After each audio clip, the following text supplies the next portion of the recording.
वाला ट्रापेजियम में बेटा ये दोनों साइड्स पैरेलल साइड्स कहलाती हैं और ये दोनों साइड्स नॉन पैरेलल साइड्स कहलाती हैं। पैरेलल और नॉन पैरेलल साइड्स का मतलब क्या है कि अगर बेटा एक लाइन है, ये एक हॉरिजॉन्टल लाइन बनाई है, यहां पर एक लाइन बनी हुई है और इसी के सामने एक और लाइन बनी हुई है। पैरेलल का मतलब है कि ये यहां पर अगर एंगल 30 डिग्री बन रहा है तो ये लाइन भी यहाँ पे 30 डिग्री बना रही होगी एंगल, मतलब सेम एंगल होगा, मतलब ये दोनों लाइंस पैरेलल लाइंस कहलाएंगी। बेटा यहाँ पर ये जो दो लाइंस बनी हुई हैं, एक लाइन है ये और दूसरी लाइन है ये। अगर हम इन दोनों लाइंस की बात करें तो यहां बनने वाला एंगल और यहां बनने वाला एंगल ये अलग अलग होगा। ये दोनों लाइंस इसीलिए नॉन पैरेलल लाइंस कहलाएंगी।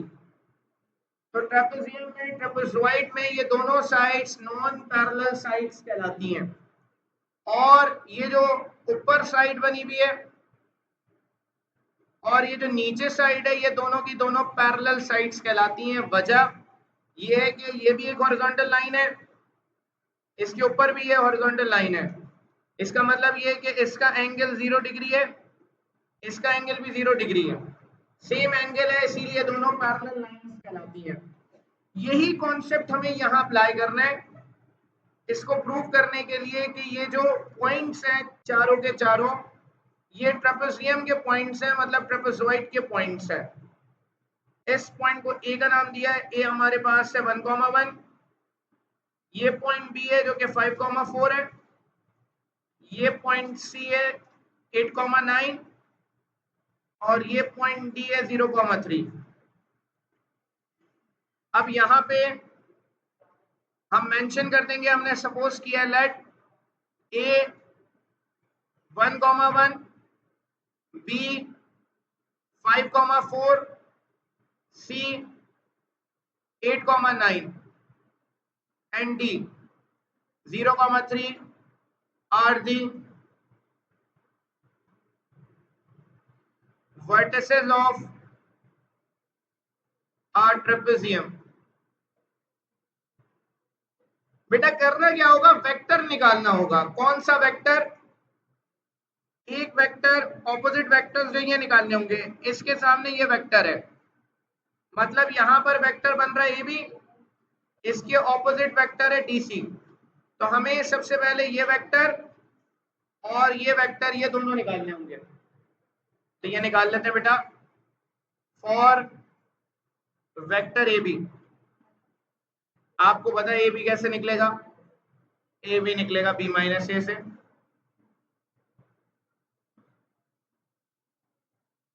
तो बी हमारे पास पॉइंट है 5,4, ए है हमारे पास 1,1, तो ए बी आ जाएगा बराबर 5 minus 1 4 minus 1। Now A B is equal to 4,3।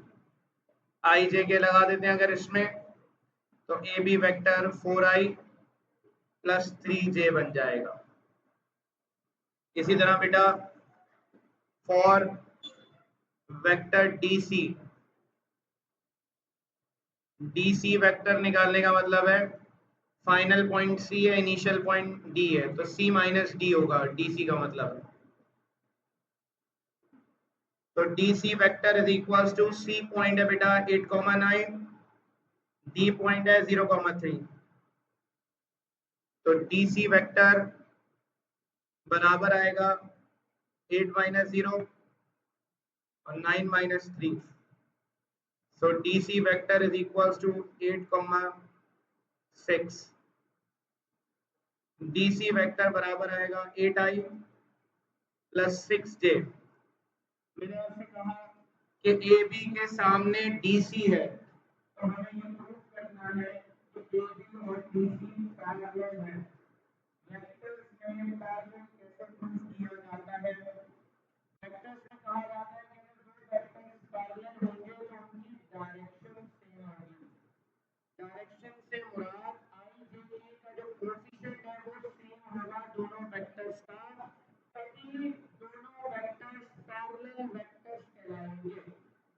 बेटा ए बी वेक्टर और डी सी जो वेक्टर है, दोनों के आई जे के दोनों के आई जे के जो कोएफिशिएंट्स है वो बराबर है। आई जे के साथ जो नंबर है वो बराबर है। क्या बराबर हो सकते हैं? अगर बराबर हो गए तब भी ये पैरेलल है। तो बेटा बराबर कैसे हो सकते हैं? बराबर ऐसे हो सकते हैं कि कॉमन निकालना होगा। डीसी में से अगर मैं कॉमन निकाल लूं 2, तो ये हो जाएगा 2 4 8 आई, 2 3 6 जे। मैं यहां पर कहूंगा कि भाई डीसी बराबर हो गया 2 मल्टीप्लाई बाय, ये किसके बराबर है? कौन से वेक्टर के बराबर है? ए बी वेक्टर के बराबर है। बेटा अगर कोई vector for example A B vector बराबर होगा लैम्डा टाइम डीसी के, अगर ए बी वेक्टर बराबर होगा लैम्डा टाइम डीसी के, तो ए बी और डीसी पैरेलल कहलाएंगे। ये बुक में कंडीशन लिखी हुई है। लैम्डा का मतलब है कोई नंबर, मतलब प्रोडक्ट में कोई भी नंबर आ जाए, अगर दो वेक्टर्स बराबर हो गए तो हम कहेंगे कि vector A B is parallel to vector DC. तो बेटा यहां पे आपके सामने है कि डीसी और ए बी बराबर तो हो गए, लेकिन किसकी मदद से? बीच में 2 आ गया, इसकी वजह से ये बराबर हो गए। इक्वल्स टू की साइन आ गई है, लेकिन स्केलर आ गया बीच में 2। इसका मतलब यह है कि दोनों वेक्टर्स का मैग्नीट्यूड बराबर नहीं है, दोनों की लेंथ बराबर नहीं है, लेकिन दोनों के दोनों क्या है? पैरेलल कहलाएंगे। क्योंकि आपके सामने है कि ट्रेपेजॉइड में या तो ऊपर वाली साइड छोटी होती है और नीचे वाली साइड बड़ी होती है, या फिर ऊपर वाली साइड बड़ी होती है, नीचे वाली साइड छोटी होती है ट्रेपेजॉइड के अंदर, ट्रेपेजियम के अंदर। तो हम यहाँ पर ये मेंशन कर देंगे कि ये जब कंडीशन बन जाएगी तो ये कहलाएगा भाई A B and D C are parallel to each other. इसके बाद क्या निकालना है बेटा? इसके बाद जो दूसरे ऑपोजिट वेक्टर्स है, एक वेक्टर है एडी, यहां जो वेक्टर बन रहा है ये वेक्टर एडी निकालना होगा। इसी के ऑपोजिट वेक्टर है वेक्टर बीसी, ये दो वेक्टर्स निकालने होंगे। मैंने आपसे कहा कि ये दोनों की दोनों साइड्स ट्रेपेजॉइड में नॉन पैरेलल साइड्स होती हैं। तो हम अब ये दो वेक्टर्स निकालेंगे for vector BC. Vector BC निकालना है भाई, नॉन प्रूफ कर रहे हैं बराबर नहीं आएंगे, आई जो भी कोएफिशिएंट बराबर होंगे नहीं, और कॉमन को निकालना तब भी बराबर नहीं आएंगे। तो हम कहेंगे कि दोनों नॉन पैरेलल है। बीसी निकालेंगे, ये बराबर है सी माइनस बी के। तो बेटा ये आएगा सी की जगह आ गया भाई 8,9, बी की जगह आ गया 5,4। So we have 8 minus 5, 9 minus 4. So vector BC is equals to 3,5. तो वेक्टर BC ij लगा देंगे 3i plus 5j। उसके ऑपोजिट है वेक्टर AD, AD निकालेंगे, AD वेक्टर आएगा D minus A के बराबर।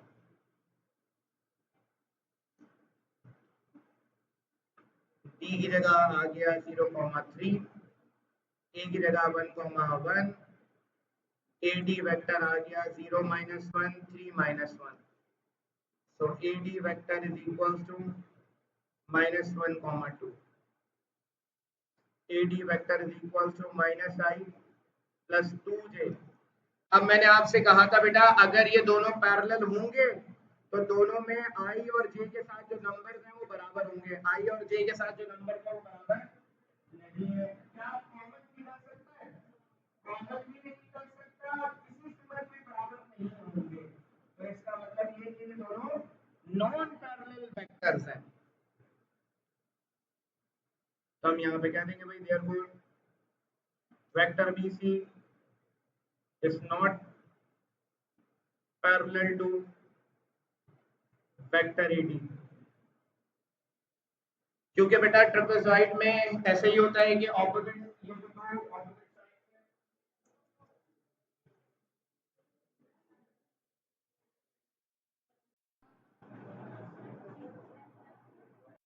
में कहा जा रहा है if A, B, C be vertices of a parallelogram, then using vectors find the coordinates of D. Part A में कहा जा रहा है if A, B, C, D is the parallelogram. बेटा पैरेललोग्राम के 3 पॉइंट्स दिए हुए हैं, 3 पॉइंट्स कह रहे हैं कंसेक्यूटिव पॉइंट्स हैं ए, बी और सी, मतलब ए के बाद बी आएगा, बी के बाद सी आएगा और फिर आखिरी पॉइंट डी आएगा। A point given as 3, -5, B point given as 6, 0 और C point given as 2, 4। बेटा जैसे ट्रेपेजियम के अंदर AB और DC पैरेलल होता है और DC और AB नॉन पैरेलल होता है, पैरेललोग्राम में ऑपोजिट साइड पैरेलल होती है, मतलब जो वेक्टर यहाँ बन रहा है वही सामने बन रहा होगा, मतलब पैरेलल भी होते हैं, इक्विवेलेंट लेंथ भी होते हैं, मतलब AB और DC बराबर होता है, BC और AB बराबर होता है पैरेललोग्राम में। बेटा यहाँ पर एक वेक्टर कंसीडर कर रहा हूं मैं AB, उसके ऑपोजिट वेक्टर है DC, डायरेक्शन दोनों की हमेशा सेम होगी।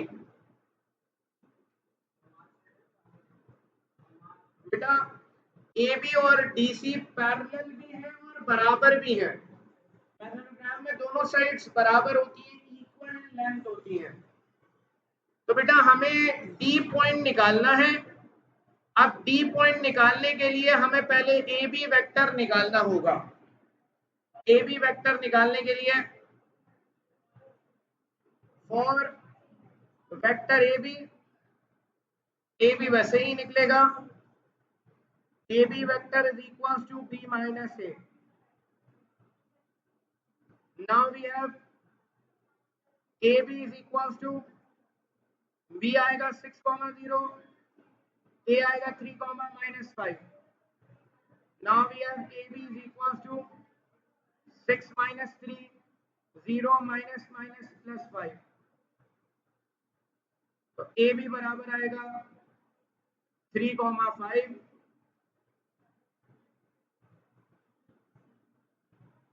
और इसका वेक्टर लिखना चाहे IJ फॉर्म में तो 3 के साथ I आ जाएगा, 5 के साथ J आ जाएगा।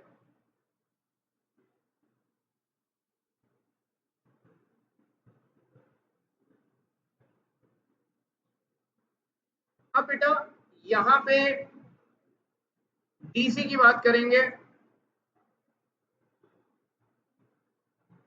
DC जो है बराबर है C माइनस D के, तो बेटा DC की जगह DC रहेगा, C की जगह 2, 4 आएगा, D पॉइंट हमें नहीं पता, D निकालना है। तो अब क्या करेंगे भाई, यहाँ पर D कैसे निकालें, तो यहाँ पर मेंशन करेंगे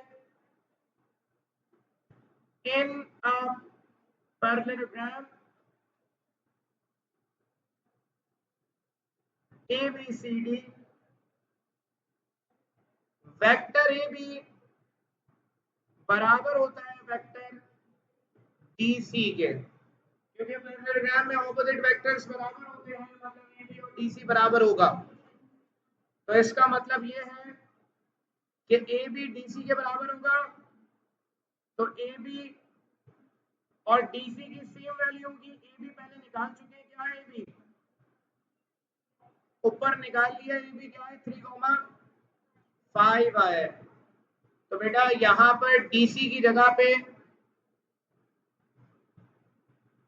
DC और AB बराबर है, तो इसकी जगह पे क्या आएगा 3, 5 बराबर आएगा 2, 4 एज इट इज आ गया, ये माइनस का D एज इट इज आ गया।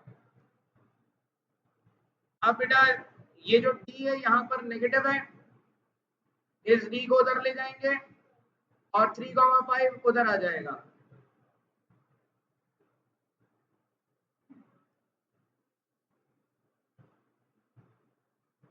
तो ये हो जाएगा डी इधर आके पॉजिटिव हो गया, 2,4 ये रहा, 3,5 उधर जाएगा नेगेटिव हो जाएगा।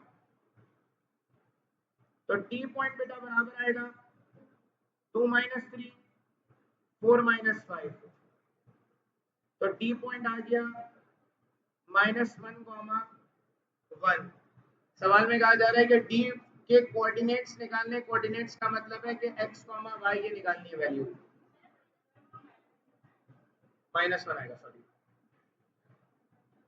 तो बेटा ये डी की वैल्यू आ गई -1,1 -1, ये आंसर आ गया।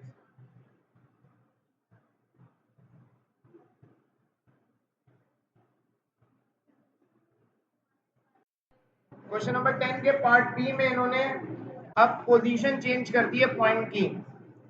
इन्होंने कहा है A D B C is the parallelogram, मतलब ए के बाद डी आएगा, फिर बी आएगा, फिर सी आएगा।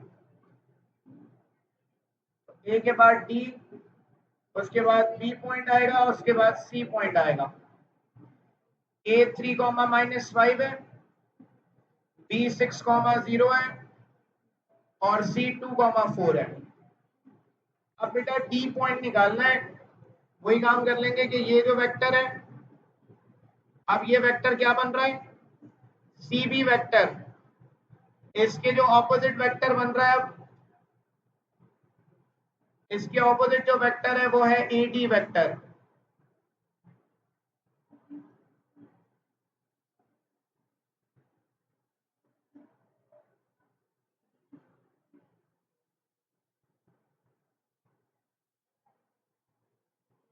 तो बेटा कौन सा वेक्टर अब निकल सकता है, पहले सी बी निकलेगा क्योंकि इसके 2 पॉइंट्स आपको पता है। तो पहले सी बी वेक्टर निकालेंगे। For C B is equal to B minus C.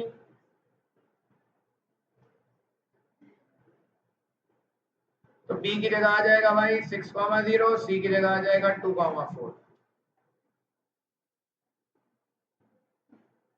तो 6 - 2,0 -4, सी बी आ जाएगा 4, -4।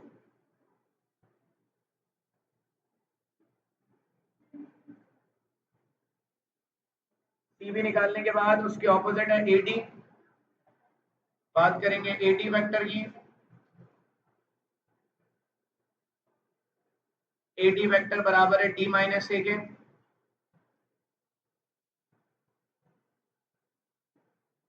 डी अपनी जगह पे रहेगा, ए की जगह आ जाएगा 3, -5। अब ए डी वेक्टर हमें नहीं पता क्योंकि ए बी और सी बी बराबर होंगे, क्योंकि ये पैरेलल हैं, सामने एक दूसरे के। In a parallelogram A D B C, ये ऑपोजिट बराबर होंगे, मतलब ए डी बराबर होगा सी बी के, और सी बी की वैल्यू आप निकाल चुके हैं, 4, -4 के बराबर होगा ये।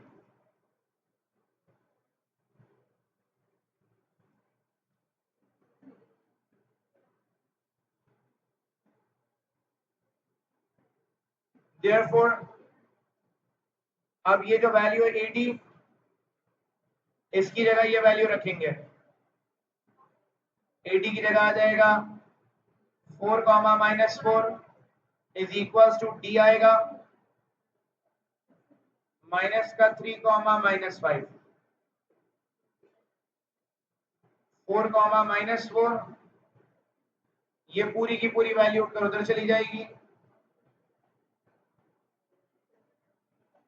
जो कि 3, -5 बराबर आ जाएगा डी के। तो डी आएगा बराबर बेटा, ये 4 ऐड होगा 3 से, और माइनस का 4 ऐड होगा -5 से। तो ये आएगा 7 कॉमा -9। तो डी की वैल्यू आ गई 7 कॉमा -9। तो ये इस पार्ट का आंसर आ गया। क्वेश्चन नंबर 11 में बात पैरेललोग्राम की हो रही है। बना लिया भाई। यहाँ पर कह रहे हैं कि पैरेललोग्राम ABCD है, मतलब ए ये रहा जो कि 1,3 है, फिर उसके बाद B है, फिर C और D है। तो मतलब ये कि यहाँ पर गिवन क्या चीजें हैं भाई, कह रहे हैं कि AB वेक्टर बराबर है 4, 1 के और AD वेक्टर बराबर है 2, 3 के। ये वेक्टर को लिखने का एक और तरीका है। इसका मतलब ये होता है कि जो ऊपर नंबर लिखा हुआ है 4, इसके साथ आएगा I, और जो नीचे नंबर लिखा हुआ है उसके साथ आएगा J। तो ये बराबर होता है 4I प्लस J के। ये 2 और 3 जो लिखा हुआ है इसका मतलब है 2I प्लस 3J। तो ये इस फॉर्म में वेक्टर को लिखा जा सकता है। ये एक और तरीका है इसको लिखने का। बेटा सवाल में ए बी वेक्टर गिवन है जो कि 4I प्लस J है। अब ए बी के सामने, क्योंकि ए बी गिवन है, सबसे पहले तो ए बी की बात करेंगे। ए बी के सामने कौन सा वेक्टर है? ए बी के सामने DC है। पहले ए बी की बात करेंगे। For A B, for vector AB, as we know that vector AB is equals to B minus A। AB की जगह क्या आएगा भाई? AB की जगह आएगा 4I प्लस J। B की जगह B रहेगा। A की जगह क्या आएगा? अच्छा 1,3 नहीं लिखेंगे, क्योंकि वेक्टर लिखा जा रहा है एक तरफ, तो दूसरी तरफ भी वेक्टर की ही बात होगी। तो मतलब यहां पर B पॉइंट है। असल में जो फिगर कहती है कि हम ए बी को ना एक और फॉर्म में लिख सकते हैं। किस फॉर्म में लिख सकते हैं? अगर मैं बात करूं ट्राइंगल की, कि मेरे पास एक पॉइंट है ए, दूसरा पॉइंट है बी। पोजीशन वेक्टर की बात करूं, ओ हमारे पास ओरिजिन है। अगर मैं ओ को ए से ज्वाइन करता हूं तो एक वेक्टर बनता है जो कि पोजीशन वेक्टर कहलाता है ए का। मैं बी को ज्वाइन करता हूं उससे, तो ओ बी वेक्टर बनता है जो कि पोजीशन वेक्टर ऑफ बी है। मुझे निकालना है वेक्टर ए बी। ए और बी को मैं मिलाता हूं तो डायरेक्शन बनेगी ए से बी की तरफ। मेरी बात को गौर से समझिएगा। बेटा दो वेक्टर्स को कैसे ऐड कराते हैं? एडिशन ऑफ वेक्टर का कुछ कॉन्सेप्ट याद है? क्या करते हैं भाई? Head to tail rule. Head to tail rule apply करते हैं जब भी दो वेक्टर्स को ऐड कराना होता है। मतलब क्या कि एक वेक्टर है मेरे पास ए, दूसरा वेक्टर है मेरे पास बी, अब तीसरा वेक्टर इसको ज्वाइन कर रहा है। इसकी डायरेक्शन मैंने ये बना दी। हेड टू टेल रूल कहता है कि जहां पर दो वेक्टर्स के हेड्स मिल रहे हो, यहां पर दो वेक्टर्स के हेड्स मिल रहे हैं, यहां पर दो वेक्टर्स की टेल्स मिल रही है। बेटा जिस वेक्टर की हेड दूसरे वेक्टर के हेड से मिल रही हो, टेल से मिल रही हो, ऐसे वेक्टर को क्या कहा जाता है? ऐसे वेक्टर को रिजल्टेंट वेक्टर कहा जाता है।